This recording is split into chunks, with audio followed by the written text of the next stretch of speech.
Ferdy Sambo tetap mengklaim tidak memerintahkan Barada Richard Eliezer atau Baradae untuk menembak Brigadir Nofriansyah Yosua Huta Barat alias Brigadir J. Hal ini disampaikan Ferdy Sambo saat membacakan nota pembelaan atau pledoi atas tuntutan penjara seumur hidup dari Jaksa Penuntut Umum (JPU) di Pengadilan Negeri Jakarta Selatan.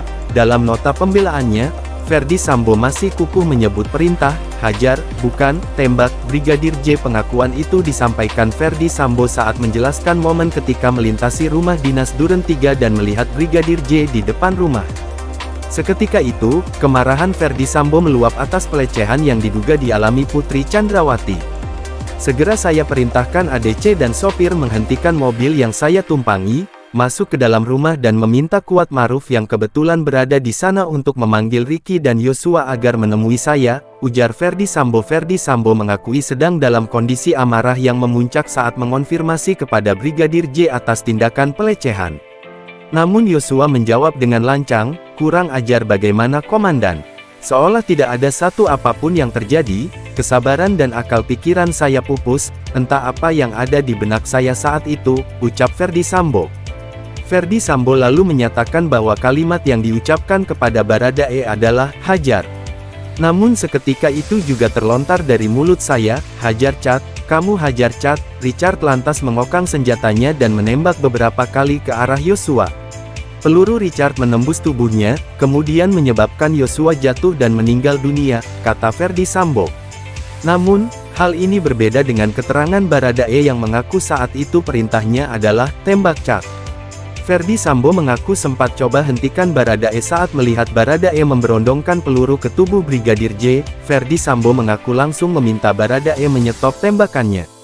Saat itu, Ferdy Sambo sadar bahwa tembakan Baradae akan berakibat fatal dan bisa menghilangkan nyawa Brigadir J. Ferdy Sambo juga mengaku langsung bergegas keluar dan memerintahkan Prayogi segera memanggil ambulans untuk menyelamatkan nyawa Brigadir J. Kejadian tersebut begitu cepat, stop berhenti. Saya sempat mengucapkannya berupaya menghentikan tembakan Richard dan sontak menyadarkan saya bahwa telah terjadi penembakan oleh Richard Eliezer yang dapat mengakibatkan matinya Yosua.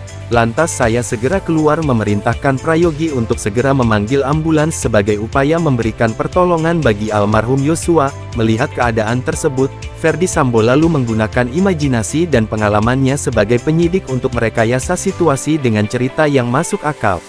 Maka sesaat setelah peristiwa penembakan yang dilakukan Richard Eliezer, dengan cepat saya dapat menggunakan pengetahuan dan pengalaman untuk mengatasi keadaan tersebut, ujar Ferdy Sambo. Saya segera mencocokkan situasi yang terjadi dengan cerita yang layak sebagai cara untuk melindungi Richard Eliezer. Imajinasi saya bekerja, jelas dia. Ferdy Sambo dituntut penjara seumur hidup. Ferdy Sambo dituntut JPU dengan hukuman penjara seumur hidup dalam kasus pembunuhan berencana terhadap Brigadir J. Ada 6 poin hal yang memberatkan yang diungkap oleh jaksa untuk Ferdy Sambo. Sebelum kami menyampaikan tuntutan terdakwa, perkenankanlah kami mengungkapkan hal-hal yang kami pertimbangkan untuk tuntut pidana, ucap jaksa. Jaksa juga menyebut, akibat perbuatan terdakwa menimbulkan keresahan dan kegaduhan di masyarakat. Perbuatan terdakwa tidak sepantasnya dilakukan atas kedudukannya sebagai aparatur penegak hukum dan petinggi Polri, jelas jaksa. Kelima, perbuatan Ferdy Sambo telah mencoreng institusi Polri di mata masyarakat Indonesia dan dunia internasional.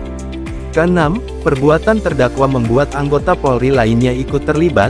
Sebagai informasi, Brigadir J menjadi korban pembunuhan berencana yang diotaki Ferdy Sambo pada tanggal 8 Juli tahun 2022. Brigadir J tewas setelah